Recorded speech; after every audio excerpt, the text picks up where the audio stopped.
हरे कृष्ण। आज हम बात करेंगे तुलसी महारानी के बारे में। तो चलिए शुरू करते हैं। घर पर तुलसी देवी की पूजा कैसे करें, कब करें, इनके पत्ते कब और कैसे तोड़ें, तुलसी सेवा में किन नियमों का पालन करें और क्या ना करें। तो हर कृष्ण भगत के घर में तुलसी महारानी एक पौधे के रूप में विद्यमान रहती है। तुलसी पूजा, तुलसी सेवा करना हमारे आध्यात्मिक जीवन का एक अभिन्न अंग है।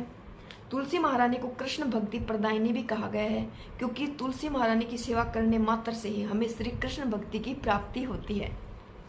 तुलसी महारानी के सारे भाग, इनकी जड़ हो गई, इनकी टहनी हो गई, इनका पत्ता हो गया, इनका जो फूल है वो हो गया, इनके चारों तरफ की जो मिट्टी हो गई, ये अत्यंत पवित्र मानी गई है।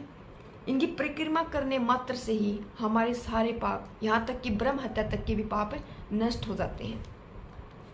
तुलसी महारानी भगवान श्री कृष्ण को अत्यंत प्रिय है, क्योंकि भगवान श्री कृष्ण की शुद्ध भक्त है।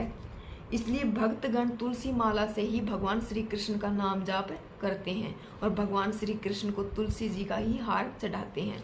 अगर भगवान श्री कृष्ण के भोग में तुलसी का पत्ता ना रखा हो तो भगवान श्री कृष्ण उस भोग को स्वीकार नहीं करते हैं।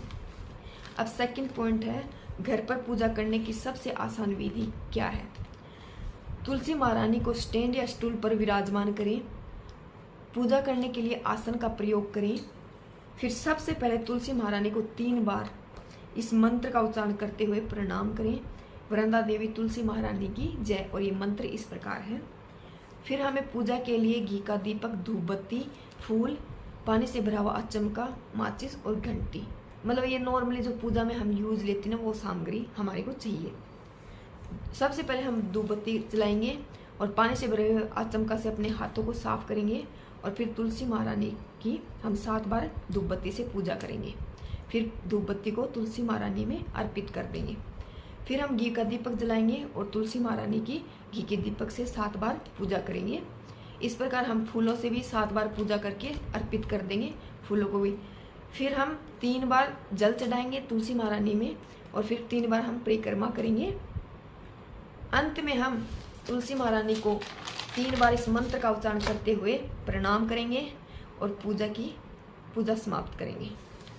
अब तीसरा पॉइंट है, तुलसी महारानी की सेवा करते हुए हमें किन चीज़ों का खास ख्याल रखना होता है।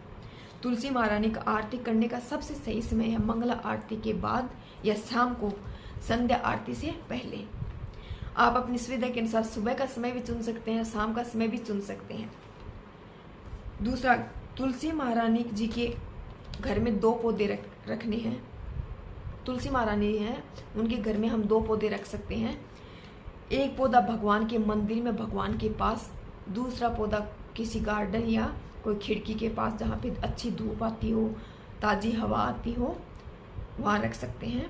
और इन दोनों पौधों को हम रोटेशन में एक्सचेंज कर सकते हैं। तुलसी महारानी सिर्फ भगवान विष्णु तत्व है, जैसे भगवान श्री राम, भगवान श्री कृष्ण, भगवान श्री नारायण के ही चरण कमलों पर चढ़ाई जाती है। तुलसी महारानी कभी भी गुरु एवं राधा रानी के चरण कमलों में नहीं चढ़ाई जाती। सूर्यास्त के समय तुलसी महारानी को कभी नहीं छूना चाहिए। तुलसी महारानी का पत्ता भोग के लिए उपयोग करना है तो तुलसी महारानी को प्रणाम करके मंत्र का उच्चारण करके फिर परमिशन लें और फिर ही तुलसी महारानी से पत्ता तोड़ें। यदि कोई कारणवश तुलसी महारानी सूख गई है तो जड़ सहित निकालकर जल में प्रवाहित कर दें, या भगवान नारायण का कोई यज्ञ है या कोई पूजा है तो उसमें आहुति के रूप में दे सकते हैं। राधे राधे।